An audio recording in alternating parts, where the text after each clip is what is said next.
voy a hacer la charla con el acompañamiento de la doctora Claudia Narváez. La tabla de contenido, vamos a hablar primero de la definición, la epidemiología, la fisiopatología, la historia clínica y qué características debemos tener en cuenta. Y ahí están viendo la pantalla, qué pena. Sí, Melanie, sí vemos. Gracias. Clasificación, entonces vamos a hablar uno por uno: autonómico, cardiogénico, metabólico, psicogénico, neurológico, qué hacer en urgencias y los estudios complementarios que debemos solicitar. Entonces, la definición: el síncope es una pérdida transitoria y autolimitada de la conciencia y del tono postural, secundario a una hipoperfusión cerebral y de etiología variada. Tiene tres características importantes: una, es de inicio rápido; dos, es una recuperación espontánea, rápida y completa, sin secuelas neurológicas; y tres, tiene una duración corta de 15 a 30 segundos. ¿No me están cambiando? Espera un momento, qué pena.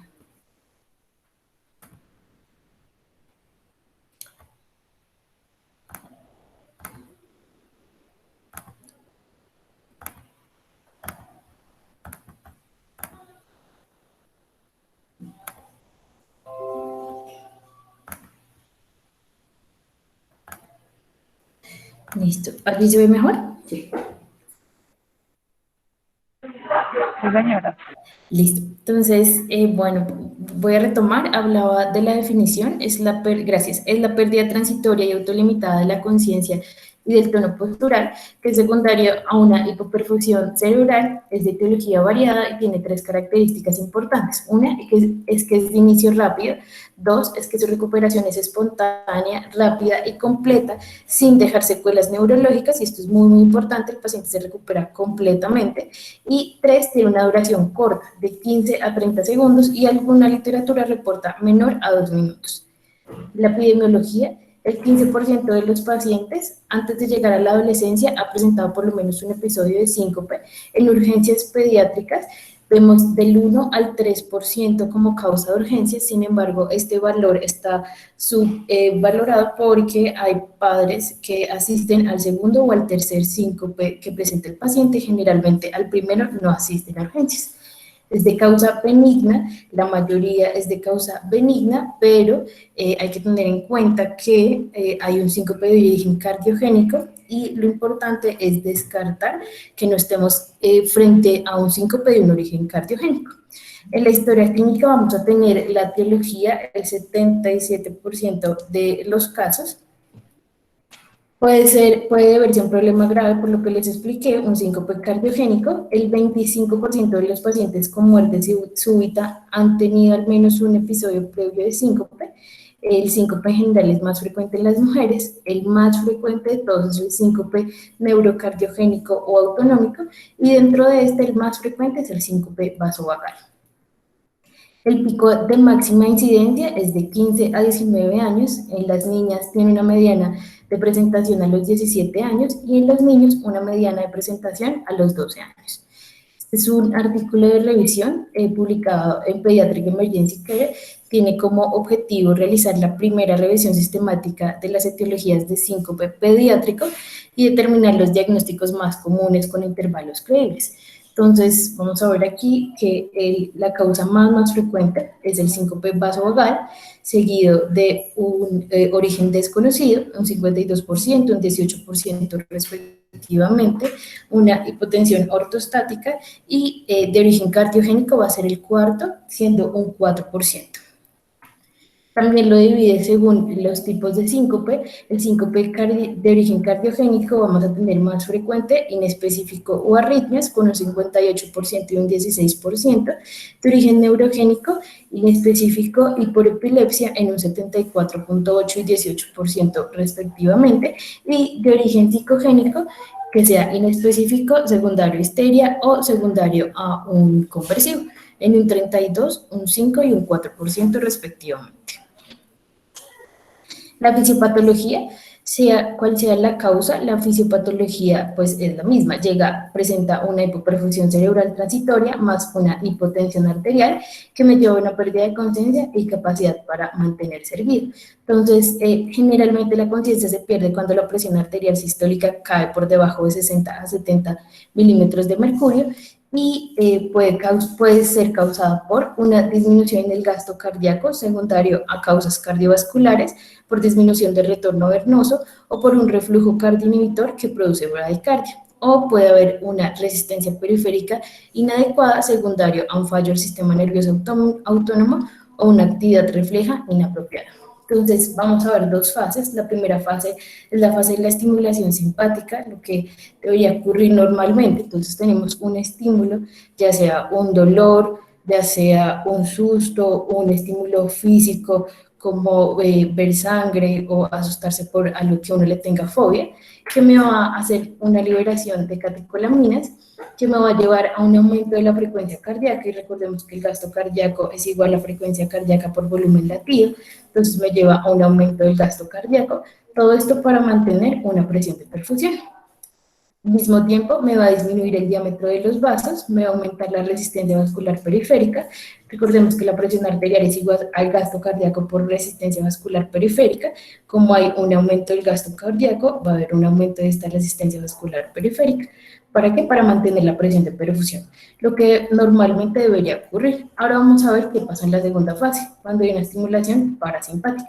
Puede pasar que hay una respuesta vagal, donde hay una alteración del nodo sinusal con una respuesta cronotrópica inadecuada, que me haga presentar una disminución de la frecuencia cardíaca con una disminución del gasto cardíaco. Recordemos que la presión arterial es igual al gasto cardíaco por resistencia vascular periférica. Al disminuirse el gasto cardíaco, hay un aumento del diámetro, una vasodilatación arterioral y una disminución de la resistencia vascular periférica. Entonces, ¿qué me va a llevar todo esto? Hay una hiperfusión cerebral transitoria, una hipotensión arterial, que al final presenta el paciente un síncope. Entonces, la historia clínica. Hay ciertas preguntas importantes que uno debe realizar buscando las causas. ¿Hubo pérdida de conciencia y toneo postural para estar seguros que sí hubo un síncope? ¿Fue de inicio rápido o súbito? ¿Duró menos de 30 segundos? Alguna literatura reporta menos de 2 minutos. ¿Recuperó completamente el estado de conciencia? Y esto es importante, algo lo desencadenó. Entonces, hubo un estímulo físico o un estímulo neurológico o un ruido muy fuerte que lo desencadenó durante el ejercicio, durante su máximo esfuerzo o posterior al ejercicio. ¿Por qué? Porque nos va a guiar hacia los diferentes síncopes que podemos presentar.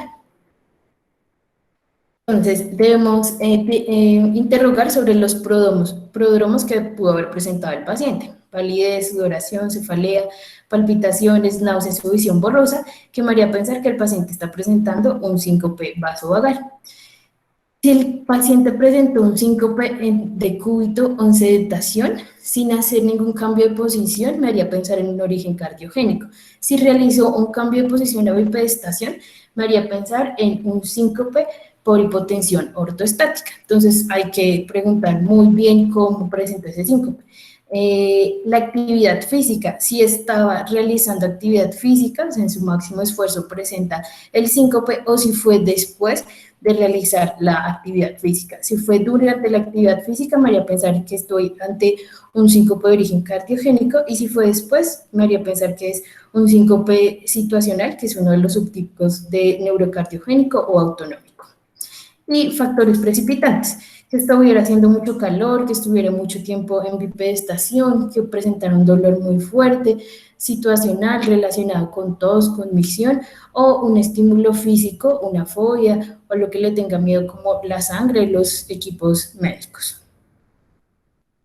Es importante preguntar en la historia clínica si hay antecedentes perinatales para ver riesgo neurológico, cardiopatía, tanto en el paciente como en su familia, trastornos metabólicos, retraso en el neurodesarrollo, trastornos alimentarios o del comportamiento que me puedan hacer que presente una hipoglicemia y que me haga pensar que el paciente está presentando un síncope de origen metabólico secundario a la hipoglicemia, ingesta de sustancias psicoactivas o antecedentes familiares, tanto de cardiopatías como antecedente de muerte súbita en la familia. La exploración física, pues un examen físico general muy detallado, buscando signos cardiovasculares y neurológicos, tomando los signos vitales, la frecuencia cardíaca, respiratoria, temperatura y tensión arterial. Siempre se debería incluir entre los signos vitales una glucometría. Y la tensión arterial, voy a aprovechar aquí para decir que si estamos pensando en una hipotensión ortostática, entonces el paciente estaba en sedentación y pasó a bipedestación y ahí es que presenta el síncope, podemos realizar la toma de la tensión arterial. ¿Cómo se diagnostica? Si hay una disminución sistólica de 20 milímetros de mercurio o diastólica de 10 milímetros de mercurio. Entonces vamos a ver los tipos de síncope que hay y los subtipos. Entonces, autonómico, el más frecuente, o neurocardiogénico, el más frecuente, 61-80%. El segundo es el otro grupo, cardiogénico, 2.9 a 4.8, metabólico en 0.8%, psicogénico 2.2 a 2.3%, neurológico 2.1 y desconocido 8.2 a 18.9. Entonces recordemos que el más frecuente va a ser el autonómico. Dentro del autonómico los más frecuentes va a ser el vasovagal y la hipotensión ortostática, seguido de origen desconocido y seguido de un origen cardiogénico. El síncope autonómico neurocardiogénico más frecuente, entonces vamos a ver el vasovagal, situacional, espasmos del sollozo, la taquicardia ortostática postural y la hipotensión. Entonces lo que voy a hacer es que voy a nombrar de cada síncope las características principales para que nos podamos guiar en un interrogatorio en la historia clínica. Se puede presentar el paciente cuando tenga un síncope vasovagal, entonces puede ser secundario a estímulos psicológicos o físicos. Tenemos físicos como el calor, la bipedestación prolongada, un dolor muy fuerte, una noticia o un estado emocional fuerte, la deshidratación, o psicológicos que sea secundario a visualizar sangre o a observar algún instrumento médico u odontológico. Y es muy importante tener en cuenta que estos pacientes van a presentar un prodromo. Entonces el paciente refiere presentar sudoración o cefalea y posterior al estímulo, ya sea psicológico o físico, presenta el síncope. Entonces siempre interrogar si tuvo algún prodromo, palidez, sudoración, cefalea, palpitaciones, náuseas o visión borrosa. El situacional, entonces, se presenta en situaciones específicas.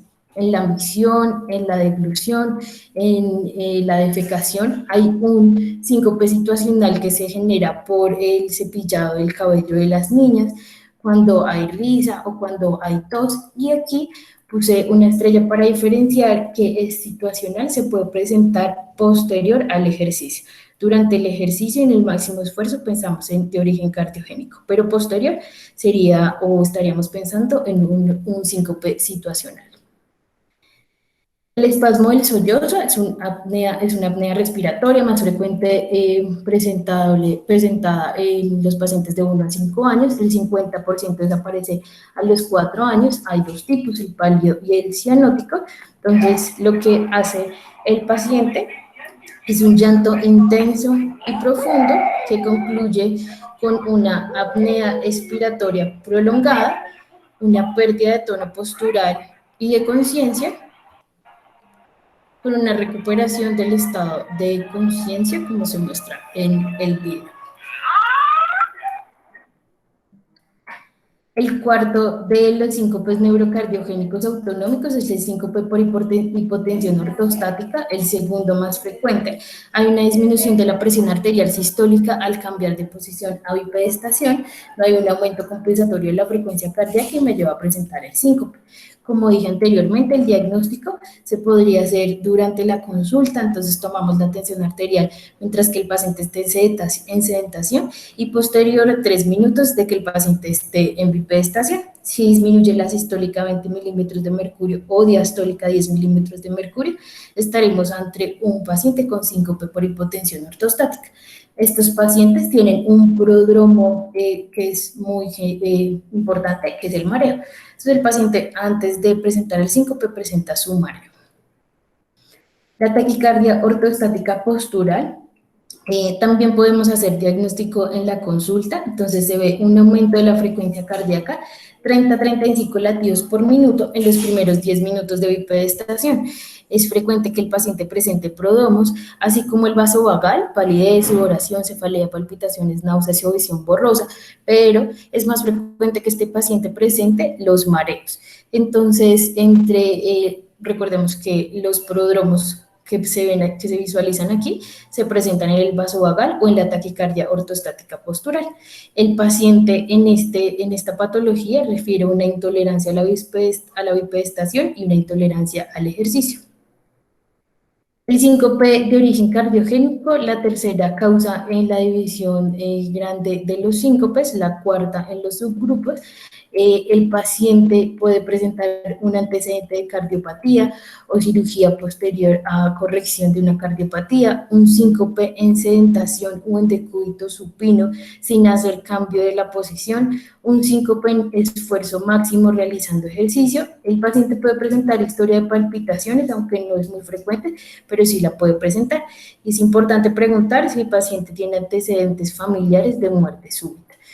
Es una de las causas de muerte súbita, por eso es muy importante buscar durante el interrogatorio si tiene alguna de estas características para sospechar que sea de origen cardiogénico. El síncope cardiogénico se divide en alteraciones eléctricas y alteraciones anatómicas. En las alteraciones eléctricas está el síndrome de Brugada, el síndrome de Cute largo, las disritmias comunes, que es el Wolff-Parkinson-White, las displasias arritmogénicas ventriculares. Y las alteraciones anatómicas, como la miocardiopatía hipertrófica, anomalías de las arterias coronarias, estenosis valvular aórtica, miocardiopatía dilatada, hipertensión arterial pulmonar y miocarditis aguda. Voy a nombrar todas las alteraciones eléctricas y dos de las alteraciones anatómicas más frecuentes. El síndrome de Brugada se caracteriza por la aparición de síncope de repetición. El ecocardiograma normalmente va a estar normal, hay una elevación del segmento ST en las derivaciones B1 y B3. El síndrome de Brugada tiene herencia autosómica dominante, es más frecuente que se presente en varones, hay una alteración del cromosoma 3 que afecta a los canales de sodio y el tratamiento es un cardiodesfibrilador implantable. Entonces, ¿qué vamos a ver en el electrocardiograma? Hay una elevación del segmento ST en el electrocardiograma, ya sea en B1, en B2 o en B3, donde los tenemos que buscar. Aquí puse los tipos 1, 2 y 3, hay 17 tipos, pero los más frecuentes son estos tres, que se presentan en el 90% de los pacientes que tienen síndrome de Brugada. Entonces, en el tipo 1, que vamos a buscar un aumento del ST más de 2 milímetros con una onda T negativa. En el tipo 2, un aumento del ST más de 2 milímetros con una onda T positiva o bifásica en silla de montar. Y el tipo 3, lo que vamos a ver es un aumento del S3 mayor a 1 milímetro y hace una imagen tipo cóncava, como se ve acá. El síndrome de Cute largo, la incidencia varía de 1 a 5.000 a 1 a 7.000 en países desarrollados, puede ser tanto congénito como adquirido.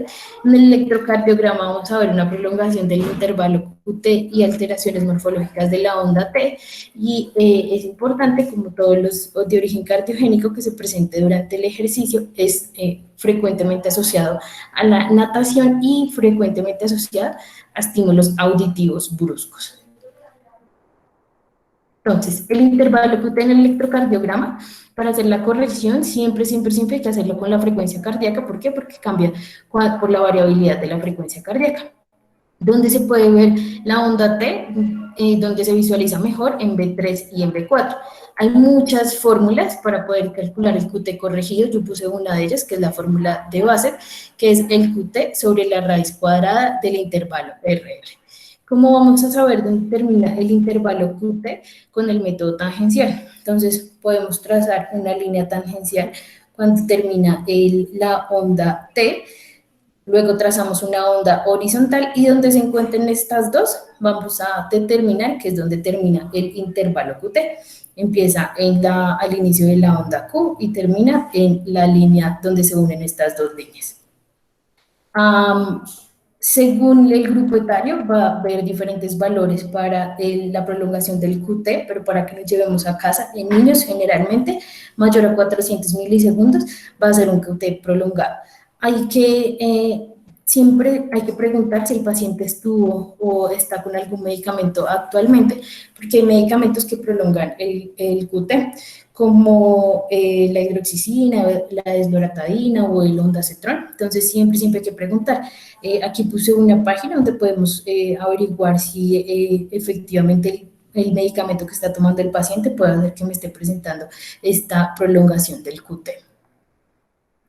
Las disritmias, la más frecuente, el Wolff-Parkinson-White, lo que sucede es que hay una presencia de vías de conducción accesorias en el corazón, entonces normalmente la conducción es del nódulo sinoauricular al nódulo auriculoventricular, luego al haz de His y luego a las ramas de Purkinje, y lo que sucede en esta patología es que hay una vías de conducción accesorias anómalas, entonces puedo visualizar dos cosas en el electro. Uno, un ritmo sinusal, que es el que vemos acá abajo. Vamos a ver un complejo QRS ancho, una onda delta y un intervalo PR corto. Y podemos observar una taquicardia supraventricular.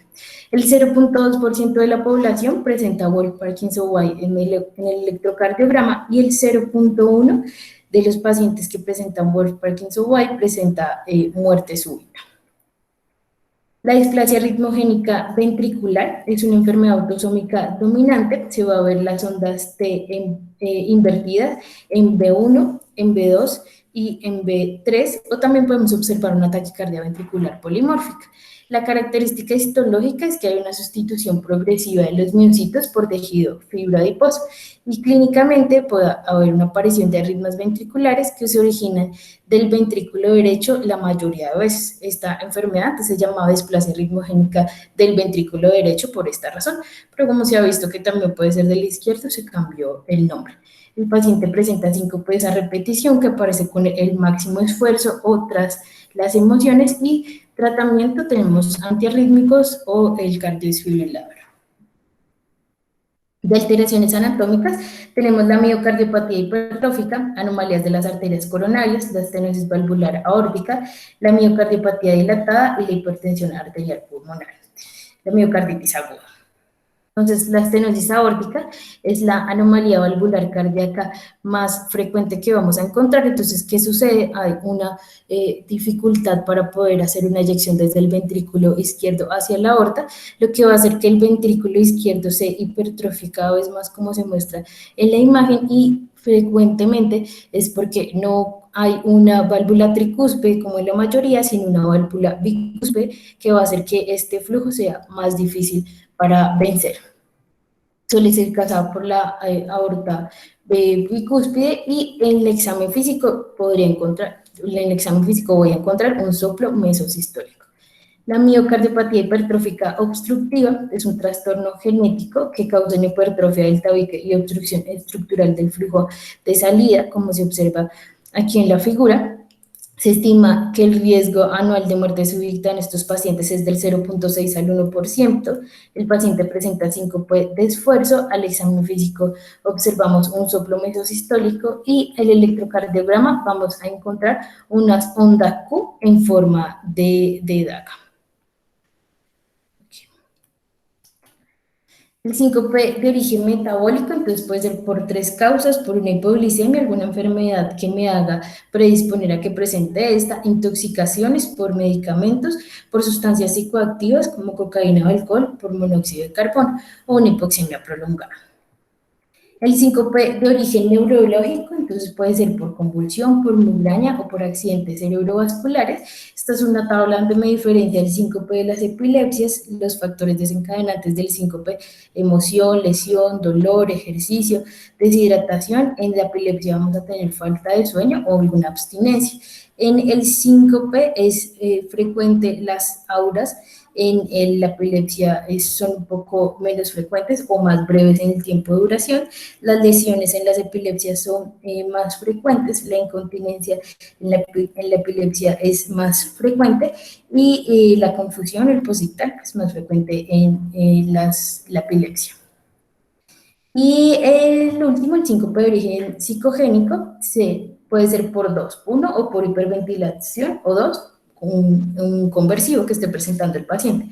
Generalmente este síncope es un presíncope, entonces el paciente va a presentar mareo, visión borrosa, ve que los objetos se mueven, sudoración y palidez, pero no alcanza a presentar la pérdida de conciencia. Estudios complementarios vamos a solicitar según hacia donde nos estemos guiando. Todos los pacientes con síncope deberían tener un electrocardiograma, ya vamos a ver más adelante un flujograma, y los estudios complementarios que puedo solicitar, un electroencefalograma pensando en una epilepsia, una neuroimagen para descartar alguna patología neurológica, y la mesa basculante la puse aquí, aunque en la literatura ha ido un poco disminución la utilización de esta, la sensibilidad es de 65 al 85%, es muy baja y por ende ha ido en desuso el orden de este estudio complementario.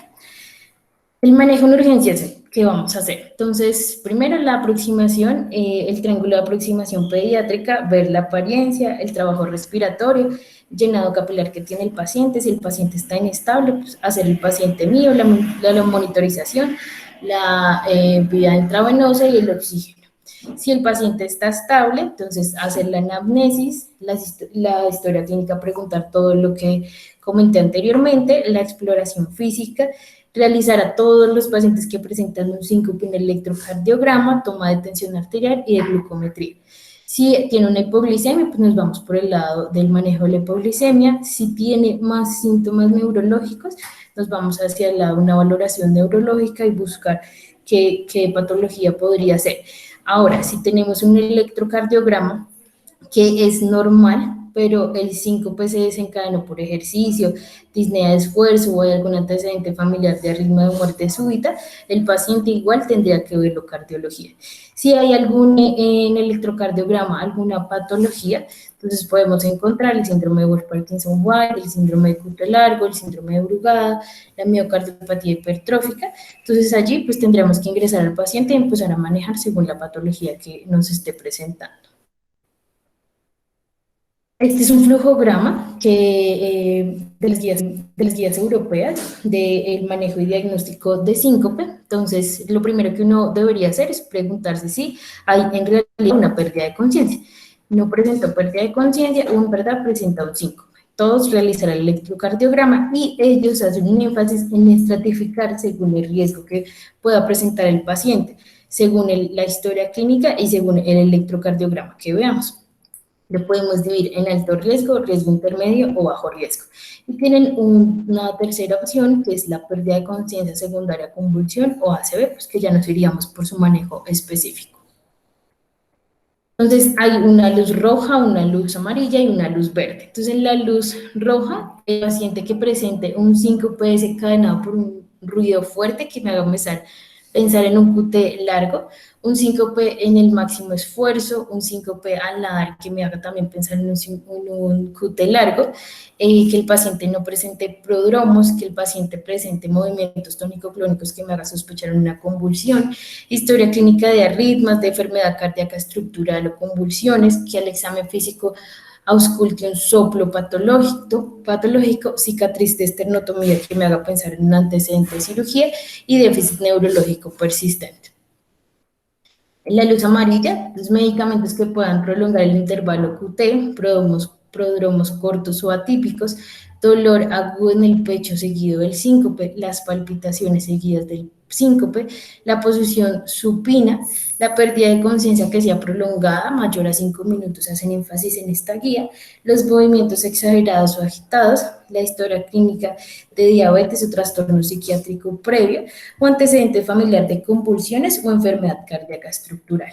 Y en la luz verde vamos a tener las comidas omitidas, la ingesta deficiente de líquidos, los estímulos dolorosos, físicos, que me haga desencadenar todo el síncope posterior a ejercicio o hiperestación prolongada, que no esté tomando algún medicamento o que tenga algún prodromo específico.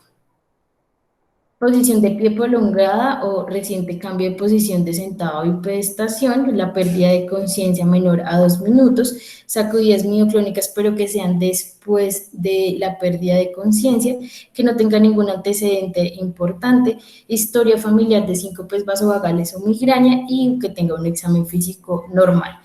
Y el electrocardiograma en la luz roja, entonces las patologías que nombré anteriormente y se adiciona el bloqueo AB de tercer grado, el electrocardiograma con luz amarilla, la hipertrofia del ventrículo izquierdo, un bloqueo de segundo grado, la frecuencia cardíaca menor a 40 en personas con nutrición normal o individuos no deportistas, contracciones ventriculares prematuras o prematuras monomórficas. Y luz verde, que tenga un paciente con ritmo sinusal, un bloqueo de primer grado, ondas T negativas en derivaciones precordiales derechas, repolarización temprana del bloqueo incompleto de rama derecha y ritmo de la unión. ¿Qué tratamiento vamos a tener? Entonces, digamos que sería específico, si es de origen cardiogénico, pues nos vamos a hacer la patología, si es de origen psicogénico, buscar qué está causando este síncope por hiperventilación, un cuadro conversivo, neurológico, si estamos sospechando una epilepsia, una migraña o una ACV. La ingesta de agua y sal podría ayudarnos en un episodio de un síncope vasovagal. Es importante explicarle a los pacientes los prodromos que puede presentar. ¿Por qué? Porque puede hacer unas maniobras contrarreguladoras, que son cuclillas, bombeo, cruzar las piernas o se puede cruzar las manos también. El ejercicio, pues hacer énfasis, si es de origen cardiogénico, pues hay que hacer un ejercicio que esté controlado por su cardiólogo, si no, pues lo podemos realizar moderado según el síncope que estemos presentando, y la educación a la familia. Entonces voy a poner un caso clínico, no sé si alguien quiera opinar. Es una paciente femenina de 13 años de edad quien asiste por presentar hace una hora mientras se encontraba de pie en la actividad del colegio, mareo, visión borrosa, con posterior pérdida de conciencia de 30 segundos, con recuperación completa del estado neurológico, niega antecedentes familiares de importancia, ni en ella ni en la familia, niega antecedentes de muerte súbita en la familia, y al examen físico pues encontramos una paciente normal, los signos vitales normales, una glucometría en 100 miligramos de cilitro, y al examen físico no hay nada que nos alarme. Entonces no sé si alguien quiera decir su posible diagnóstico o que encuentra el examen físico. Yo, Doc. ¿Me escuchan? Sí. Bueno, pues con respecto al caso clínico, pues pensaría yo que es un síncope vasovagal, que es el más frecuente. Bueno, por la paciente de la edad, por la edad de la paciente, porque se encuentra de pie, pues, o sea, tiene un estímulo que es una bipedestación prolongada. El examen físico es completamente normal, no tiene ningún antecedente, pues, de importancia ni en la familia ni ella. Recupera la conciencia rápidamente, pues a los 30 segundos, o sea, es de una duración corta, recupera la conciencia totalmente normal. El electrocardiograma pues está bien, normal, es un ritmo sinusal, y pues la impresión diagnóstica sería, como lo dije, que es el más frecuente, el síncope vasovagal. Gracias. Listo. Entonces, pues yo quería poner un caso de lo más frecuente que vamos a encontrar en urgencias. Entonces, está al examen físico todos las luz verde que nombré anteriormente y que nos tranquilizaría que un paciente presentara este síncope con este electrocardiograma. Muchas gracias. Listo, Mela, felicitaciones, me gustó mucho tu charla. No sé si hay algún profe que quiera hacer algún comentario. Pues Mela, felicitaciones desde que